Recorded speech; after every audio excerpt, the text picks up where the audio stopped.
Hello guys, welcome again to my channel. So now I teach you how to remove the Google account of the Samsung A52. Ito po yung Samsung na nireset natin nung isang araw. So nakausap na natin yung may-ari, hindi niya rin maalala yung kanyang Google account na nilagay dito saka yung kanyang password. So ang gagawin natin ngayon ay tatanggalin yung kanyang Google account. So ang kailangan natin dito yung USB saka yung computer saka isang program. I-try po natin ito kung gagana siya, kung matatanggal niya yung Google account. So subukan po natin.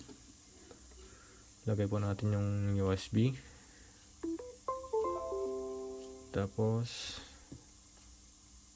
punta tayo dito. Dito sa program na to.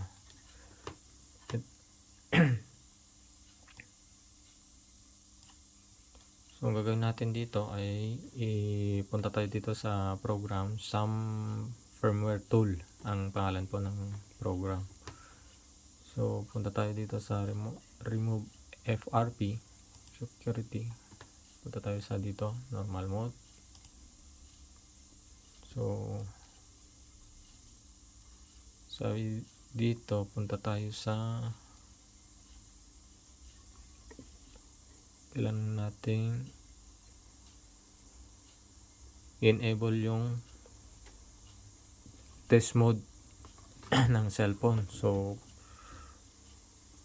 para enable po, punta tayo dito sa emergency call asterisk number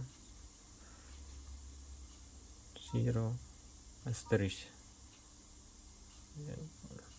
asterisk 0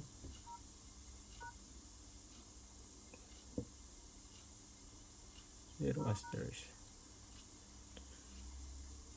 So pag na-enable natin to, click po natin already open.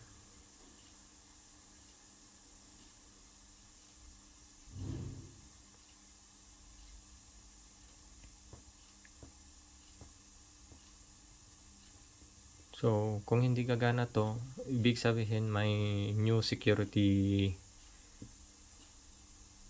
updated yung cellphone, may nasa updated siya ng security. So yan po, hindi niya na-detect. So kailangan po ng ibang process. Okay pala siya. Yan, click nyo lang po yan, allow, then allow.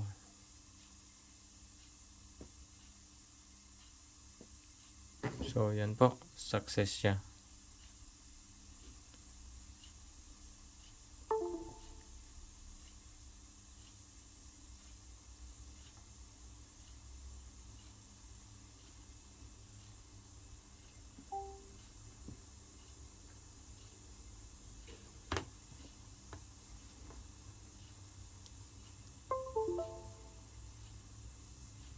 So ang pagtanggal po ng mga Google account po, may mga software na kailangan natin para matanggal po yung Google account.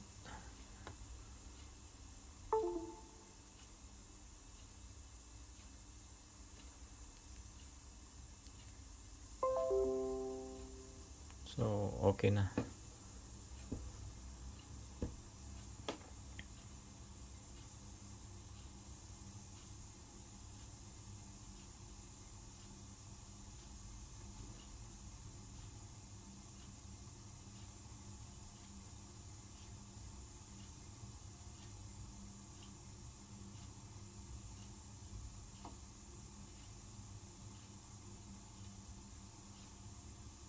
All done.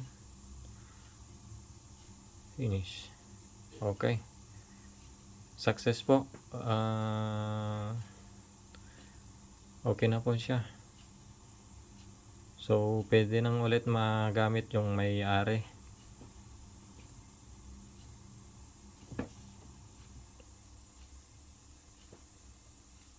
Yan po, Samsung A52.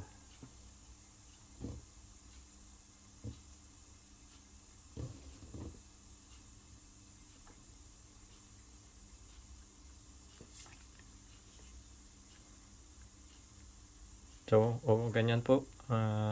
So maraming salamat po and hope you like it, and kindly subscribe and to my channel. Thank you.